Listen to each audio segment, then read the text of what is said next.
Morning. Good morning. চলো breakfast করে নাও। আর বাইরে পড়ছে এখন স্নো, খুব সূক্ষ্ম সূক্ষ্ম পড়ছে, দেখা যাচ্ছে? হ্যাঁ দেখা যাচ্ছে, ক্যামেরায় অত বোঝা যাচ্ছে না, বাইরে গেলে বোঝা যাবে। Good morning everyone. সকাল থেকে এক্সারসাইজ করলাম, উঠলাম, তখন স্নো পড়ছে না। টুইটির এখন স্কুলে যাওয়ার সময় হয়েছে, সেই জন্য স্নো পড়তে শুরু করে দিয়েছে। ও খেয়ে দিয়ে বেরোবে আর হুড় করে স্নো পড়তে, হঠাৎ আমার টুইটি বলছে দেখো মাম্মি স্নো পড়ছে, হুড় করে স্নো পড়তে শুরু, আরও বেড়ে গেল। দেখো জাস্ট কথা বলছি, কথা বলতে বলতে বেড়ে গেল। টিটি ঠান্ডা।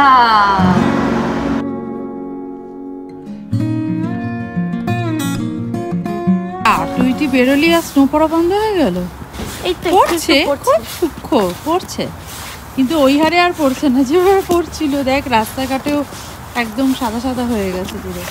যা ও স্নো পড়ছে দেখে স্নো বুট, স্নো প্যান্ট সব পরে এসছে, কারণ টিফিন টাইমে খেলতে হবে তো, সেটা আগে থেকে প্ল্যানিং করে নিয়েছে। কারণ হ্যাঁ রে পড়ছে, এই দেখ বাড়ির চালগুলো সাদা হয়ে গেছে, গুড়ি গুড়ি পড়ছে মানে তো ঠিকই আছে, লাঞ্চ টাইমে সত্যি অনেকটাই হয়ে যাবে বুঝেছিস, তখন স্নোয়ে খেলতে পারবি।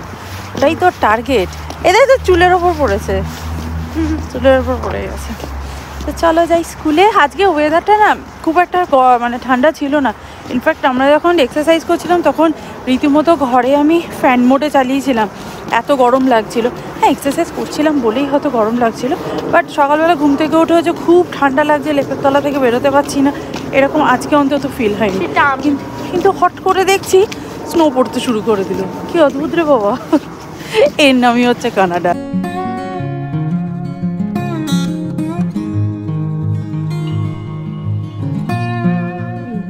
আজকে আমার ব্রেকফাস্ট ভার্মিসেলি দিয়েছি, পনির দিয়েছি, lots of vegetable, boiled egg আর লিকার চা।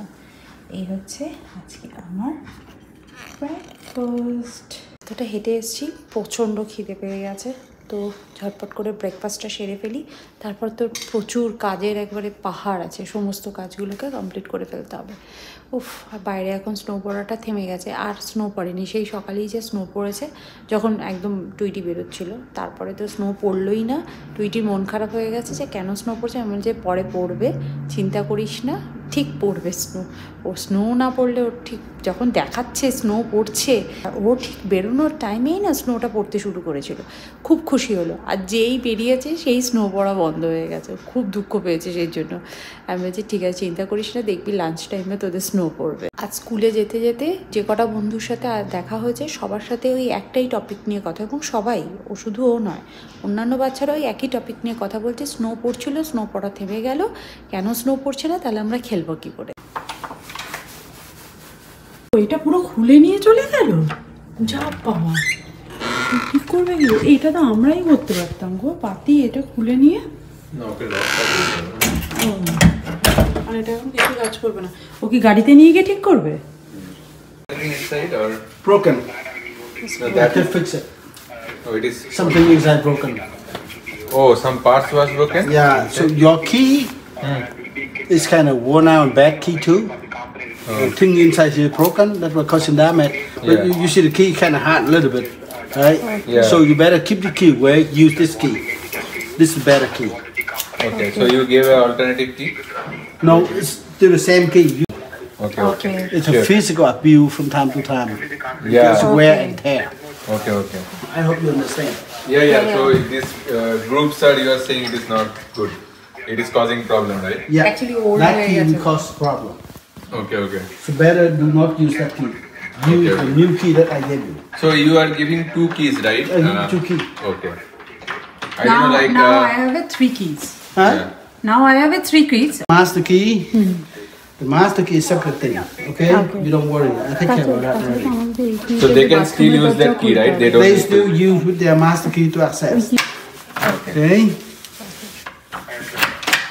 Can I check one? Now give me this key. Oh. You still can use it. You see the cat. Yeah. This. So you know it's Yeah. it's There is not some glitch, accurate. yeah. Not So smooth. better keep Yeah. somewhere else. Sure. It was Now not you can smooth. use it. That's You can use it. Try it. Of course it's better. It's better quality, right? Better for lady. Yeah. For man is more physical abuse. And I make this key is longer. Easy for holding. Yeah, Yeah, this one this one is very small. I cannot Yeah. hold properly. Okay. Yeah. And this is a very expensive key. Okay. You can try it. Try with your Yeah. hand. hold it. I want to see how you try it. Yeah, actually, I was telling my Yeah, owner it's that very small. I think it's more It's very- harder, more every controlled. Yeah, time yeah, it is yeah. kind of you need to start. কত নিল? এই fix করতে 213.57 কত minute কাজ শুধু করতে? কি করলো, দুটো এরকম চাবি বানিয়ে দিল, তাই তো? হ্যাঁ, ওটা দুটো লকটা- চাবি বানিয়ে দিল আর লকের ভেতরে লকটা জাস্ট খারাপ হয়ে ফিক্সড, গেছিল। মানে লকে কিছু হয়নি, শুধু চাবি বানালো। দেশে এটা করতে কত টাকা লাগতো? বড়দের খুব হতো 100 টাকা খরচা হতো, বড়দের 100 টাকা, ওর থেকে বেশি খরচা হতো না। দেখো আবার সব লকগুলো, আমাদের তো আবার একটা কি দিয়ে ঘরের সমস্ত কিছু খোলা যায়, এই এক চাপের ব্যাপার। তুমি বাইরে গিয়ে আবার আটকে যেও না, দেখো কাকা বলবে একটা চাবি বানাতে $213, ভাবা যায়? একটা সামান্য কি ঠিক করতে পার, কিছুই না, জাস্ট ভেঙে গেছিলো ওটা, ওরা কিটা বের করে দিল। আর ওরা বললো যে চাবি কোয়ালিটিটা খারাপ হয়ে গেছে, অনেক দিন ধরে ইউজ হচ্ছে, এই খাঁজগুলো নষ্ট হয়ে গেছিলো, ওই জন্য দুটো কি বানিয়ে দিল, ব্যাস, দ্যাটস ইট, আর কিছু করেনি। তো খুব বেশি হলে 15 থেকে 20 মিনিট হয়তো কাজ করেছে। সব কিছু মেকিং চার্জ এবং লেবার চার্জ মিলিয়ে 13,000 টাকা খরচা হয়ে গেল, অ্যাপ্রক্স 13,000 টাকা। সত্যি মানে এখানে লেবার চার্জ এত বেশি না, মানে সামান্য কিছু। আমাদের আগের বার শুধু জানলাটা প্রপারলি বন্ধ হচ্ছিল না বলে বলার সঙ্গে সঙ্গেই চলে এলো, দিয়ে জাস্ট রাবারটাকে চেঞ্জ করে দিল। রাবারটার দাম হচ্ছে $20, আর ওটা চেঞ্জ করবার জন্য $157 নিয়েছিল, শুধু লেবার চার্জ $157 নিয়েছিল। আমি আজকে মাছের ঝোল বানাবো আর এখানে ডাল বানাচ্ছি। ডালটার মধ্যে আমি বিন, গাজর, কড়াইশুঁটি, স্পিনাচ আর তার মধ্যে দিয়েছি একটুখানি পনির, সব কিছু দিয়ে আমি মুগ ডাল বানাচ্ছি। এটা জাস্ট বয়েল হলেই হয়ে যাবে, ডাল সেদ্ধ হয়ে গেছে, মশলা টশলা দিয়ে দিয়েছি। তো যাই হোক, এটা বয়েল হয়ে যাক। মাছের এয়ার ফ্রায়ারে মাছ ভাজাটা হয়ে গেছে, এবার আমি ঝোলে দিয়ে দেবো। বানাবো হচ্ছে ঢ্যাঁড়স। ঢ্যাঁড়স ভাজাই করব, মানে ভাজা মানে আলু দেবো না, শুধু ঢ্যাঁড়সটাকে ভাজবো, এয়ার ফ্রায়ারেই ভাজবো, তাহলে একটু তাড়াতাড়িও হয়ে যাবে। এয়ার ফ্রায়ার ফাঁকা হয়ে গেছে, জাস্ট এই ডালটাকে নাবিয়ে নেবো আর মাছের ঝোল বসাবো আর ঢ্যাঁড়সটাকে ভেজে নেবো, দ্যাটস ইট। ও হ্যাঁ, তার সাথে প্রান্তিকের ভাত বসাবো আর আমার জন্য একটু স্যালাড কেটে নেবো, তাহলেই আমার দুপুরের রান্নাবান্না শেষ হয়ে যাবে। আর এখানে আমার রান্না করতে করতে অরেঞ্জও খাওয়া হয়ে গেছে, আজকে অরেঞ্জ খেয়েছি, অরেঞ্জটা খুব ভালো ছিল। কসকো থেকে এনেছিলাম, প্রতিবারই আমি কসকো থেকে আনি, কিন্তু অরেঞ্জটা কিন্তু ভীষণ মিষ্টি। আর কালকে তো সরস্বতী পুজো, সুতরাং আজকে সরস্বতী পুজোর জন্য ফল মিষ্টি কিনে আনতে যাব। আমি না আগে থেকে কিনিনি, কারণ কি বলো তো, কিনে এনে ওই ঠাকুরের ওই জায়গাটা রাখাটা আমার কাছে খুব অসুবিধে হয়, কারণ মোছামুছি করা যাবে না, সেই জন্য আজকে বিকেলে গিয়ে একটু ফল মিষ্টি, স্পেশালি কুল, এগুলো তো আনতেই হবে। এবার দেখা যাক কী কুল পাই। এখানে আমি ঢ্যাঁড়সটাকে ছোট ছোট করে কেটে নিয়েছি আর এর মধ্যে একটু নুন, হলুদ, রেড চিলি পাউডার আর বেসন দিয়ে একটু ভালো করে ম্যারিনেট করে নিচ্ছি। কিছুক্ষণ রেখে দেবো, ঢ্যাঁড়স থেকেই জল বেরিয়ে আসবে, তারপর আমি এটাকে এয়ার ফ্রায়ারে ফ্রাই করে নেবো। Good evening everyone. কি হাওয়া দিচ্ছে কি বলবো, এখন এসি আর এইদিকে দাঁড় গাড়ি আসছে। আমরা আছি এখন পুজোর কিছু বাজার টাজার করতে, মানে ফল মিষ্টি কিনবো আর কি, সেই জন্য যাচ্ছি। স্পেশালি কুল কিনতে হবে, সরস্বতী পুজো না, কুল কিনতে হবে, কুল। তো চলো দেখি পাই কি না আগে। কাটনে একটা, কাটনে। চলো দেখো কি মিষ্টি নেবে, মিষ্টি মিষ্টি। এই বালুশাই আছে, বালুশাই, একটু ভ্যারাইটি মিষ্টি চাইছি। রসমালাই টসমলাই তোর পুজোতে দেওয়া যাবে না। হ্যাঁ, তুমি নিজে খাওয়ার চিন্তা করছো কেন, আমি পুজোতে দেওয়ার কথা চিন্তা করছি। এই বক্সগুলোতে কি আছে একটু দেখো, এই যে এই অরেঞ্জ, আরে এই অরেঞ্জ আর গ্রিন কতগুলো কি আছে কি এগুলো, ক্ষীর না, না দুধ ফুড দেওয়া এরকম মিষ্টি না, একটু ড্রাই মিষ্টি চাইছি আমি। চলো এসছিলাম ইকবালে বাজার হলো, আগের দিন এসে কুল দেখেছিলাম, আজকে কুল নেই, সব বাঙালিরা বোধহয় কুল তুলে নিয়ে চলে গেছে। যাই হোক, আমাদের বাড়ির পাশে আর একটা দোকান আছে, সেখানে যাই, আশা করি কুলটা পাবো। আর ফুল মিষ্টি কেনা হয়ে গেছে, মোটামুটি ফল কেনা হয়ে গেছে। চলো এখন ফুল আর কুল দুটো বাকি, ফুল রাইম ওয়ার্ডস, তাই না? 3-4টে দোকান ঘুরলাম, একটা দোকানও কুল পেলাম না, আমার এত রাগ হচ্ছে না, ড্রাই কুলও পেলাম না।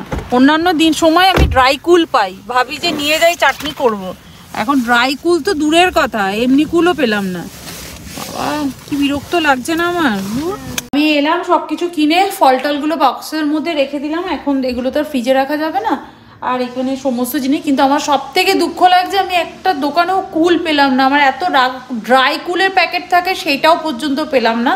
মানে আমার কি যে রাখলাম, আমি 3-3টে দোকান ঘুরলাম এর জন্য, কোনো দোকানে পেলাম না। আলাদা করে ফলগুলো সব রেখে দিলাম আর ফুলটাকে একটা জারের মধ্যে জল দিয়ে রেখে দিয়েছি, ভালোভাবে এভাবে থেকে যাবে। তুই এসে বসে গেছে ভ্যালেন্টাইন ডের গিফট প্যাকিং করতে নাকি? এই বাপরে বাপ, ভালোই আছিস। হ্যাঁ, কাউন্টিং কর আর সব সব প্যাকেটে যাতে সব রকম গিফটগুলো দিবি, একজনের মধ্যে আবার সব ঢুকিয়ে দিস না জানো, ঠিক আছে? সবাই যাতে সব কিছু পায়। তো কালকে সরস্বতী পুজো বলে কথা, টুইটির তো স্কুল আছে।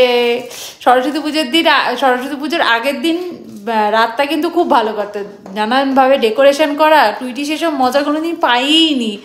লাস্টের আগের ইয়ার ইন্ডিয়াতে ছিলাম, বাট ঠিক আছে, মানে সেটা দেখেছে আর কি।